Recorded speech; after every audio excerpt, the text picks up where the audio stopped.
What a perfect system! What a perfect system! Oh, that's a perfect system! Sibyl, you're a perfect system! Oh my god. Mika! Oh my god! The beginning of this episode... she's broken. Her mind has been broken. Like, holy shit. Like, that clapping of Mika right at the beginning of this episode, as soon as it freaking starts, her face of just, like, terror or torture, or just, her face alone just emphasizes, just, oh my god, emphasizes a lot of things about Mika. Oh my god. Just that beginning, man, I'm so glad I don't care for Mika. I'm so glad I can actually say I hate Mika, because I would honestly feel bad for what she's currently going through.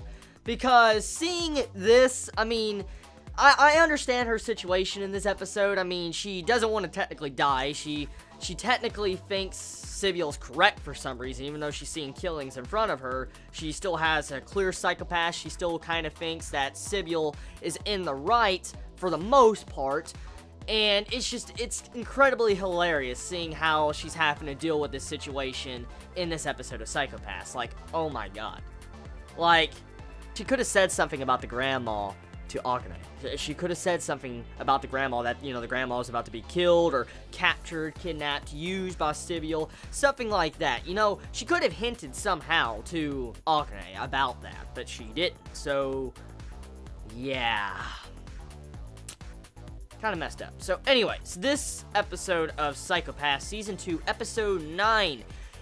This episode, it doesn't have as much info dumps as the previous episodes, and honestly, I still like this episode for that. I mean, this episode, it was an enjoyable episode for a lot of different reasons. Like, I like the concept of what this episode actually tries to do, and it kind of, once again, proves my theory of where I thought the story was going to go.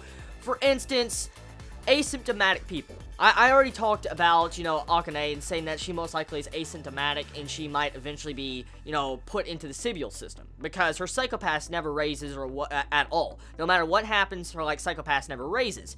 And with this episode, Sibyl and Togane actually have a conversation with Mika there, technically, and they talk about how they're going to be testing Akane's, like, you know, criminal coefficiency. They're actually going to be testing it by killing Akane's grandmother, or, you know, hurting her in front of Akane and seeing her reaction. And if her psychopath does not raise, then she's criminally, you know, asymptomatic, and she can actually be put into the Sibyl system. But if her, you know, psychopath raises, well, we all know the end conclusion of that, and vice versa on the other conclusion. So, seeing how this is technically the goal, like, the reason why they're using the grandma in this episode, it's really interesting. And, I mean, I should have expected it. I mean, I called it about the grandma. The earring, that gave it away a couple episodes ago. You don't put emphasis on the animation on an earring if it's not something important. When I saw that box and I saw it open up, I thought it was going to, like, show a picture. I thought it was going to be a picture of her grandma or something. I instantly detected that. But when I saw the ear, I'm like, are you kidding me? Like, the fucking ear with the freaking, oh, the earring and all that. I'm just like, damn, I called it. I called it, seriously. Honestly, I would feel kind of bad for the grandma. Like, I'd feel very sad and depressed for the grandma if she had more screen time. Honestly, I would. It's sad what happened to her. I'm sad that she technically died. Akane lost a grandmother. It is very sad. But personally, from my perspective, in my opinion, I can't really feel sad for the grandma since she only had, like, maybe 40 seconds to 2 minutes at tops when it came to screen time. And so, I really can't care for that character. The only reason why I could possibly care for that character is because of Akane. And Akane is the character I care about.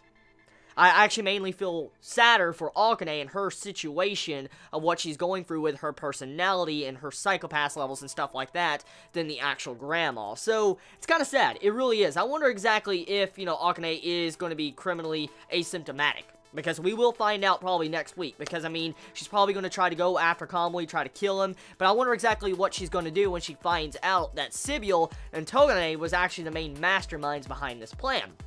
Now, with this episode, it brings up a lot of different things that make me question certain things. Like, the end of this episode, right after the credits, you see Togane looking at the grandmother, and like, it looks like a trunk or something. She's in the trunk or something.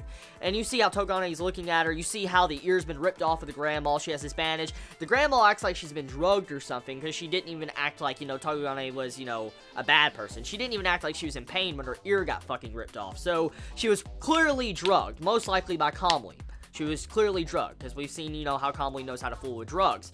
Now, the thing is, though, is like, did Kamui and that one dude cut the grandma's ear off? Or did Togane assist them with the grandma? Because we do know earlier in this episode, Sibule and Togane actually had a conversation about the grandma with Mika and stuff, and, you know, they were going to capture her, do something to her, and, you know, test Akane's psychopath levels, pretty much, try to make her blackened. And it makes me question with the reveal of how Kamui's, you know, friend, like his best friend that he knew for a long time, that was actually involved in the plane crash, and he actually managed to escape with his life, pretty much, he had the ear.